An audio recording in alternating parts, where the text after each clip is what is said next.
warahmatullahi wabarakatuh. Saya dari kelompok 4, Fadila Aji, dari kelas 12 MIPA 5, akan menjelaskan perbedaan desa dan kota.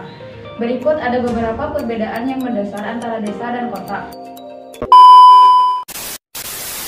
Pertama, ada kepadatan penduduk, di mana kepadatan penduduk di kota lebih banyak daripada kepadatan penduduk di desa. Karena biasanya sebagian masyarakat desa akan berpindah ke kota untuk mengambil nasib dengan pemikiran bahwa kesempatan kerja di kota lebih besar daripada di desa. Di kota lebih cenderung ke arah pembangunan vertikal sehingga banyak bangunan-bangunan tinggi dan perusahaan-perusahaan. Kedua, ada lingkungan hidup, di mana lingkungan hidup di desa biasanya masih dekat dengan lingkungan alam asli atau alam bebas, sehingga wilayah pedesaan lebih banyak didominasi oleh ruang terbuka hijau. Kondisi tersebutlah yang juga mengarahkan masyarakat desa pada sistem ekonomi yang cenderung ke sistem agraris atau pertanian. Sedangkan lingkungan hidup kota yang lebih banyak didominasi oleh bangunan tinggi, lapisan beton dan aspal.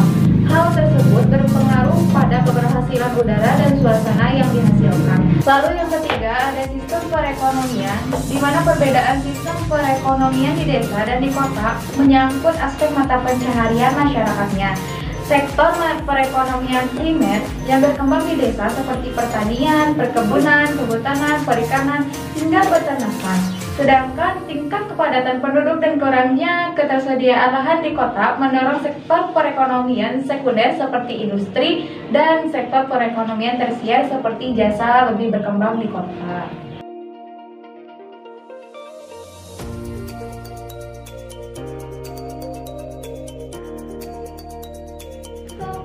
Perkenalkan, nama saya Nining Mulyati. Di sini saya akan melanjutkan materi tentang perbedaan desa dan kota. Yang keempat, ada stratifikasi sosial.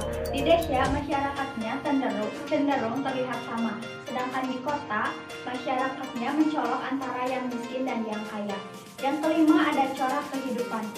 Masyarakat kehidupan di desa lebih relatif homogen atau hanya memilih satu macam latar belakang yang sama.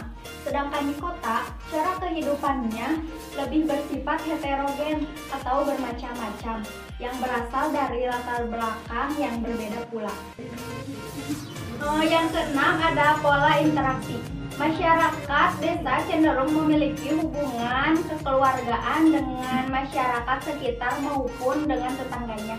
Sedangkan di kota, masyarakat cenderung memiliki sifat individualisme yang bersifat rasional, sehingga rasa kekeluargaan dan kekerabatannya kurang terasa dibandingkan di desa. Yang terakhir, ada solidaritas sosial. Solidaritas sosial di desa itu sangat tinggi karena masyarakat biasanya tergantung satu sama lain. Sedangkan di kota, solidaritasnya rendah karena masyarakatnya memiliki sifat individualis.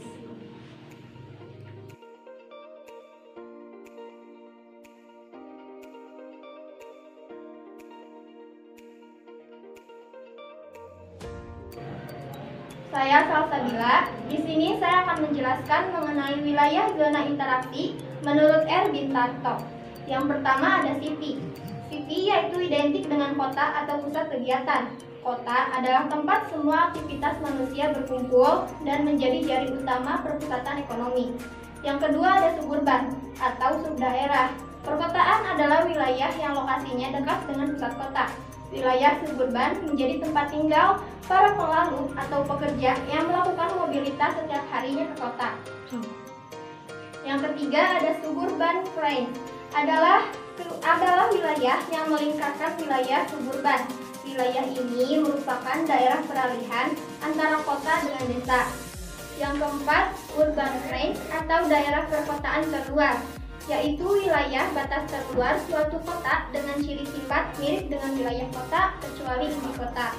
Yang kelima, ada rural urban plain atau daerah batas desa kota, adalah jalur wilayah yang terletak antara kota dan desa yang dicirikan dengan penggunaan lahan campuran antara sektor pertanian dan non-pertanian. Yang terakhir ada rural atau perdesaan, adalah suatu wilayah yang menitik beratkan pada sektor pertanian atau kehidupan agraris.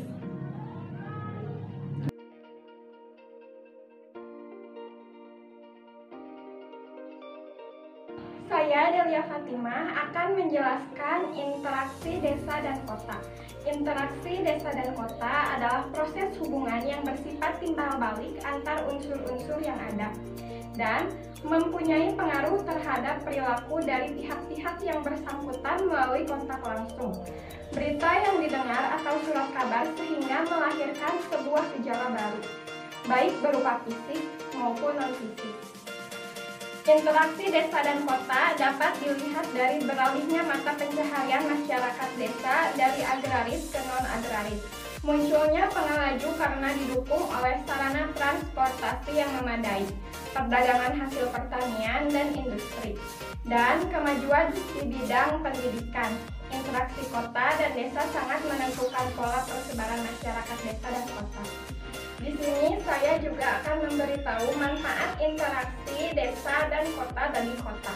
Yang pertama, bahan pangan kota terpenuhi oleh pasukan dari desa dan begitu juga sebaliknya.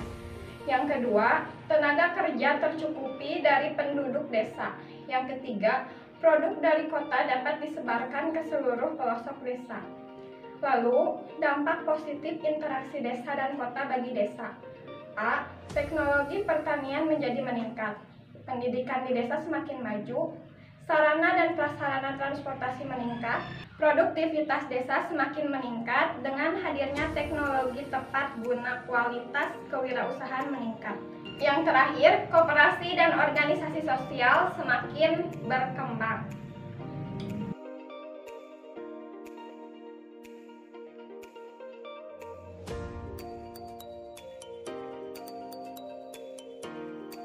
Perkenalkan, nama saya Yeremia Suryan Putra. Saya di sini akan menjelaskan contoh soal Desa X memiliki sumber bahan baku kegiatan industri gula, namun lokasi yang cukup jauh dari pusat kota.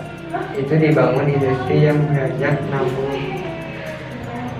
60 km dari Desa X dengan penduduk 60.000 jiwa, sedangkan jumlah penduduk Desa X adalah 15.000 jiwa. Berdasarkan data tersebut, maka sebaliknya lokasi industri dibangun di berikut penjelasannya.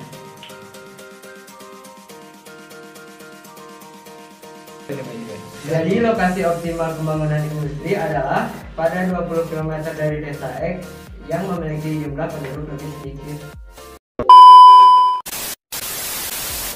Nah, di sini ada teori titik henti, di mana teori titik henti ini pertama kali muncul pada tahun 1937 oleh William J. Reilly. Menurut William J. Reilly ini, teori titik henti adalah teori yang digunakan untuk mengetahui jarak maksimal daerah perdagangan ke sebuah kota. Nah, di sini ada rumus teori titik henti.